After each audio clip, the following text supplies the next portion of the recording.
1 जनवरी 2023 रात के करीब 3:30 बजे थे। दिल्ली के कस्बा रोड पर एक ऐसा हादसा हुआ जिसने पूरे देश को हिलाकर रख दिया। एक डेयरी मालिक दीपक हदिया अपनी दुकान पर थे, तभी उन्हें एक बैलेनो कार तेजी से गुजरते हुए देखा और हैरान की बात यह थी कि कार के नीचे लड़की का शरीर फंसा हुआ था, आधा नंग, पूरी तरह घायल। दीपक ने तुरंत पुलिस को कॉल करते हुए लोकेशन भेजी, नंबर सब बता दिया, लेकिन कार रुकी नहीं। बल्कि कुछ देर बाद वही कार फिर से उनकी दुकान के सामने आ गई।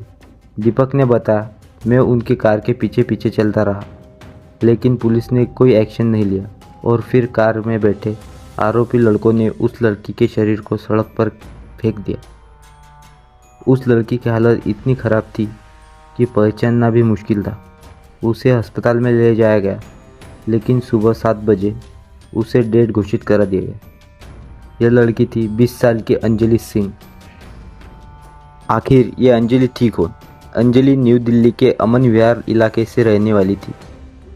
पिता का निधन कई साल पहले ही हो चुका था। घर में वही अकेली कमाने वाली थी। माँ रेखा सिंह की नौकरी कोरोना के बाद चली गई थी।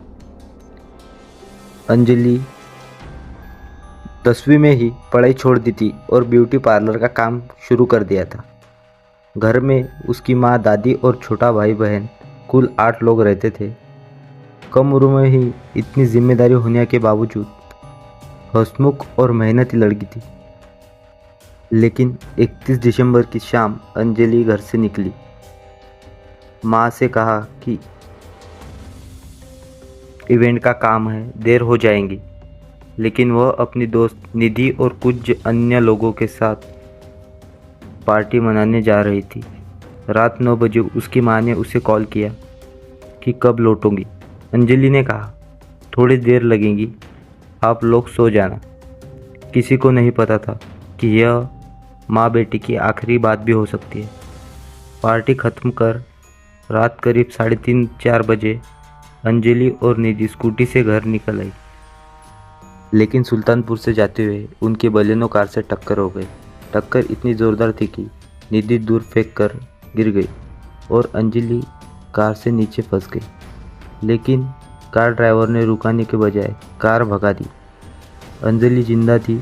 वो चिल्लाती रही, तड़पती रही। कार उसे किलोमीटर तक घसीटती रही, लेकिन किसी ने रोकने की कोशिश नहीं की। आप ये सोच रहे होंगे कि कार किसकी थी और कार के अंदर कौन था। सीसीटीवी फुटेज से पता चला कि कार लोकेश शर्मा के नाम पर थी। लोकेश शर्मा ने कहा, मैंने कार अपने जीजा आशुतोष को दी थी। आशुतोष ने कहा, मेरे दोस्त अमित और दीपक 31 दिसंबर की रात पार्टी कर आ रहे थे। जब आरोपियों की लिस्ट सामने आई तो नाम सामने आए।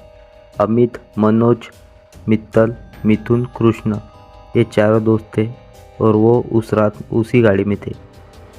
पहले उन्होंने पुलिस को बोला, ये एक्सीडेंट था, हमें पता नहीं था कि लड़की फंसी है। लेकिन केस तब पलट जब निधि, जो उस रात अंजलि के साथ थी, सामने आई। निधि का बयान और सच्चे का खुलासा हुआ। निधि ने कहा, उन्हें सब पता था, लेकिन लड़की गाड़ी के नीचे फंसी है। गाने बज रहे थे, ऐसा कुछ नहीं था। वह जानबूझकर उसी घसीटते रहे।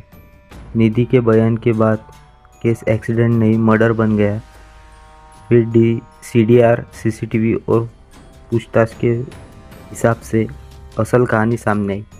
चारों लड़के शराब पीकर मुरथल पार्टी के लौट रहे थे। कार अमित चला रहा था। सभी नशे में थे और उनके पास लाइसेंस भी नहीं था। रुकने पर जेल और केस दोनों का डर उन्हें सता रहा था। चलते चलते 13 किलोमीटर तक अंजलि घसीटती गई। उसके शरीर पर 44 इंजरीज मिली। शरीर का एक हिस्सा इतना रगड़ा कि उसकी हड्डियां तक दिखने लगी थी। ये सब पढ़कर ही रोंगटे खड़े हो जाते हैं। टक्कर के तुरंत बाद अमित ने अपने भाई अंकुश को कॉल किया। अंकुश ने अपने अंकल कमल यात्रा को बुलाया। फिर आशुतोष ने जानकारी दी गई।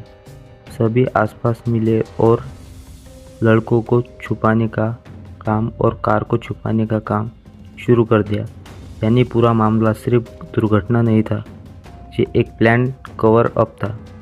और जब पुलिस को जानकारी मिली और जब केस कोर्ट में गया तो उन पर चार्जेस लगाए गए। मुख्य आरोप अमित, मनोज, मिथुन और कृष्ण पर आईपीसी की धारा 302 मर्डर के तहत लगाई गई थी। 201 सबूत मिटाना, 212 अपराधी को छुपाना, 282 झूठी जानकारी देना। बाकी आरोपी अंकुश, दीपक, आशुतोष 120 अपराधी साजिश, 34 कॉमन इंटेंशन, ये सब धाराएं उन पर लगाई गई। उसके बाद निधि की डार्क हिस्ट्री भी सामने आई। बाद में पता चला कि निधि पहले गांजा बेचने के मामले में जेल जा चुकी है। वह 3 दिन तक पुलिस से छुपती रही। उसने एक्सीडेंट की बात तुरंत नहीं बताई। लड़ाई की असली वजह पैसे की थी, स्कूटी की नहीं। लेकिन पोस्टमार्टम रिपोर्ट ने सब साफ कर दिया कि अंजलि ने शराब नहीं पी थी।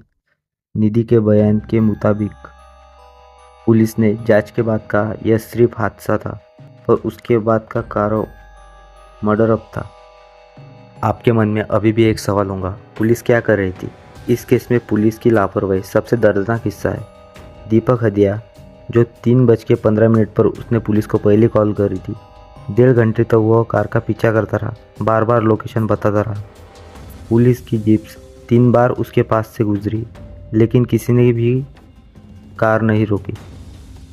इस लापरवाही की वजह से 11 पुलिसकर्मियों को सस्पेंड किया गया। लेकिन बात यही खत्म नहीं होती। आज सवाल सिर्फ एक, क्यों दिल्ली जैसे राजधानी में पुलिस इतनी देर लगाती है? क्यों नशे में धुत बिना लाइसेंस वाले लोग रात भर रोड पर घूमते रहते? क्यों इतनी निर्दोष लड़कियों की चीखें कोई नहीं सुन पाया? क्या लगता है समय पर सड़क पर होना किसी की मौत का वजह बन सकती है? अंजलि आज हमारे बीच नहीं है, लेकिन हमारा काम यह है कि उसकी आवाज़ को दबाना न दें। आज हम अंजलि के साथ हैं। 26 तारीख को इस केस की सुनवाई है। हम सब मिलकर कोशिश कर रहे हैं कि अंजलि को इंसाफ मिले। इस वीडियो को जितना हो सके उतना शेयर कीजिए ताकि ज़्यादा से ज़्यादा लोग इस केस को सुने और समझें। धन्यवाद। मैं हूँ साहिल और आप देख रहे हैं केस बुक। अगली बार हम और एक अच्छा केस लाने की कोशिश करेंगे।